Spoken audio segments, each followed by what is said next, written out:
Meus amigos, no último vídeo eu comentei com vocês que as pessoas que querem, por exemplo, regulamentar, né, as redes no nosso país, eles não vão parar, né? Eles estão dobrando a meta. Como eu comentei no último vídeo, o Brasil corre um sério risco de entrar para a lista das maiores ditaduras do mundo. E isso é gravíssimo, ao mesmo tempo vergonhoso, onde temos uma esquerda, um chefe do executivo que gosta de falar que nós vivemos em uma democracia relativa. E é nesse exato momento que vocês conseguem enxergar o que é a democracia relativa. É a falta da democracia. E aí, eles realmente estão dobrando essa meta. Preste atenção nessa notícia que saiu agora à tarde na CNN Brasil.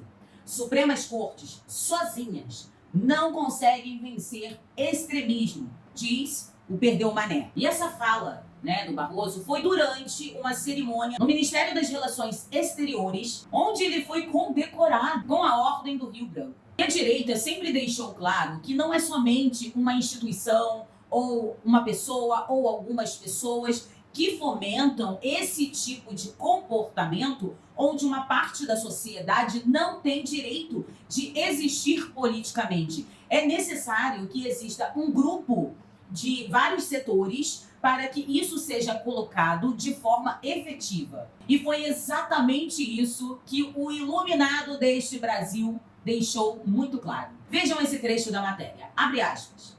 A verdade é que Supremas Cortes não conseguem vencer essa disputa contra o extremismo sozinhos, disse o presidente do STF.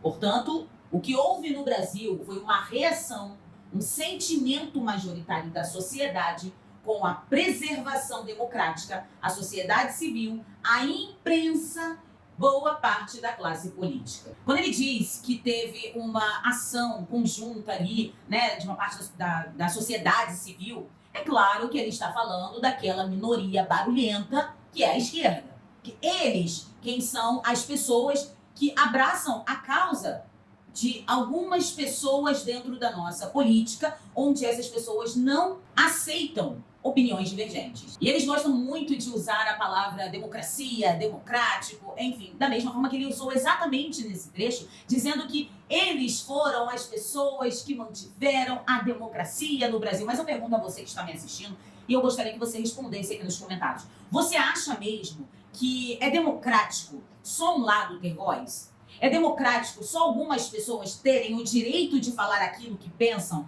que acreditam? E a cereja do bolo é o finalzinho do trecho que eu li para vocês, onde ele deixa muito claro que a imprensa fez parte dessa tal reação em conjunto para manter a democracia do nosso país. E por que eu estou trazendo isso para vocês? Porque em outros vídeos eu já comentei várias vezes que, por exemplo, a Rede Globo, ela de uns tempos para cá, vem mudando o seu discurso, ela já não está mais tão incisiva no que diz respeito à direita, a Bolsonaro. Tivemos aí o ato em Copacabana, o ato pela democracia, onde uma jornalista da Rede Globo, em nenhum momento, surpreendentemente, chamou a direita de extrema direita, entre outras palavras que eles adoram usar, para desumanizar as pessoas conservadoras de direita, enfim. E aí quando você vê o Barroso, né, presidente da Suprema Corte do nosso país, falando que além da sociedade civil, a imprensa, e é claro, alguns políticos, né, que a gente sabe muito bem quais são esses políticos, que são políticos sim de esquerda, né? Quando ele fala a imprensa esteve nesse grupo que trabalhou para manter a democracia, se torna muito claro que no momento que a emissora Rede Globo muda um pouco o seu discurso, isso não significa que ela está ao lado da democracia, da população, da liberdade, dos direitos, da justiça. Ela está somente pensando em sua sobrevivência. Se o barco está afundando, imaginem que essa emissora é como se fossem ratos dentro dessa embarcação que começam a fugir quando vê a água entrando, porque eles sabem que está afundando e não vão afundar juntos. A questão é manter o poder da informação. A questão é manter o monopólio da informação e não ajudar a população.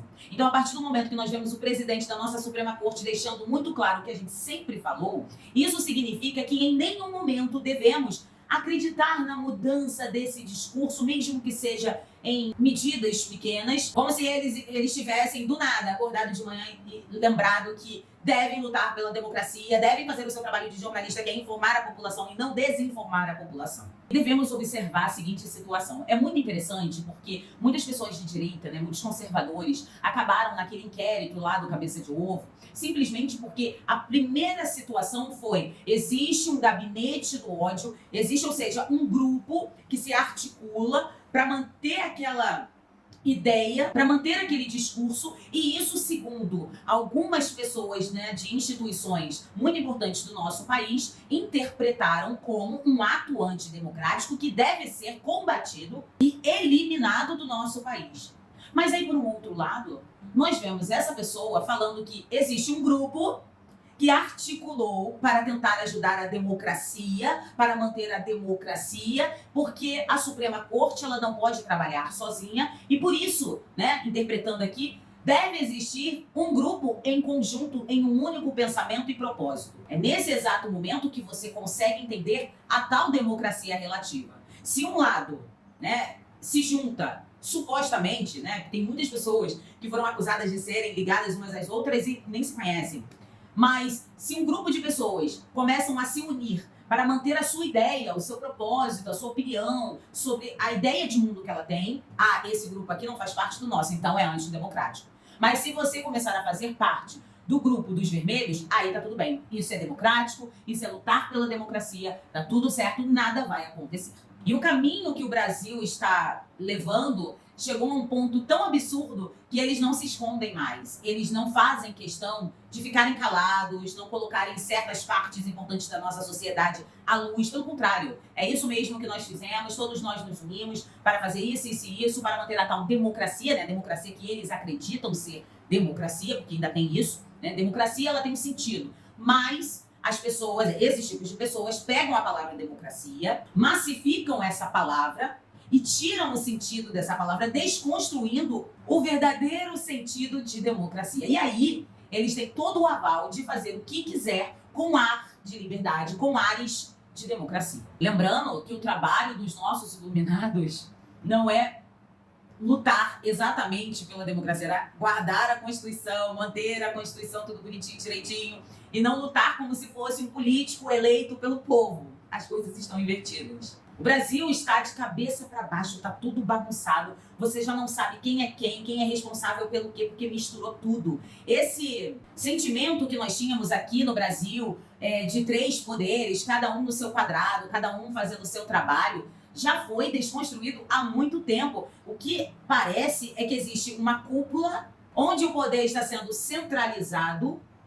E vamos chegar a um momento, se isso avançar, que nós não vamos saber quem é o presidente, quem é parlamentar, quem é juiz. Não, porque tá tudo misturado, é tudo uma coisa só. E quando eles acham conveniente, faz o trabalho do outro sem nenhum escrúpulo, causando no país uma insegurança jurídica. Gente, além de insegurança jurídica, insegurança econômica. Quantos investidores já foram embora do nosso Brasil, retiraram dinheiro do nosso país por conta dessa insegurança jurídica, o que leva um país à falência, à míngua. Esse pessoalzinho aí, vermelhinho, que tem raivinha de patrão, que tem raivinha de bilionário, que tem raivinha de classe média, deveriam entender que são essas mesmas pessoas que geram emprego, que dão emprego para as classes mais baixas, para ter dignidade em sua vida trabalhando, ganhando seu dinheiro. A partir do momento que essas pessoas tem esse sentimento de insegurança jurídica e vai embora do país, significa que o aumento da pobreza será uma grande realidade no nosso país. Porque se o pobre não tem emprego, ele não tem comida, dependendo da situação, ele fica sem casa, ele fica na miséria e acaba recebendo talvez, porque muitas pessoas já perderam, o tal do Bolsa Família, que na verdade é um Bolsa Miséria que não dá para manter uma família inteira com aquele dinheiro o mês inteiro. Mas é exatamente nesse ponto que muitos querem chegar, porque aí causa uma dependência do Estado, acreditando que não tem para onde correr, e aí começa aquela aceitação de que as coisas são assim, não temos o que fazer. Os bilionários, a classe média, enfim, foram embora por conta dessa insegurança jurídica e aceita que dói menos. É esse tipo de situação que está sendo criada no nosso Brasil, inicialmente por conta de inquéritos que nunca terminam, que advogados não têm acesso, pessoas que não têm o devido processo legal, e isso vai causando ruptura na nossa sociedade. Então é bizarro você ver que eles estão jogando para a população o que eles realmente fizeram, sem nenhuma vergonha, e com ares de democracia. Muito obrigada pela atenção de todos vocês. Se inscrevam, compartilhem, dê o seu like, comente. Me sigam nas redes sociais, os links estão na descrição desse vídeo.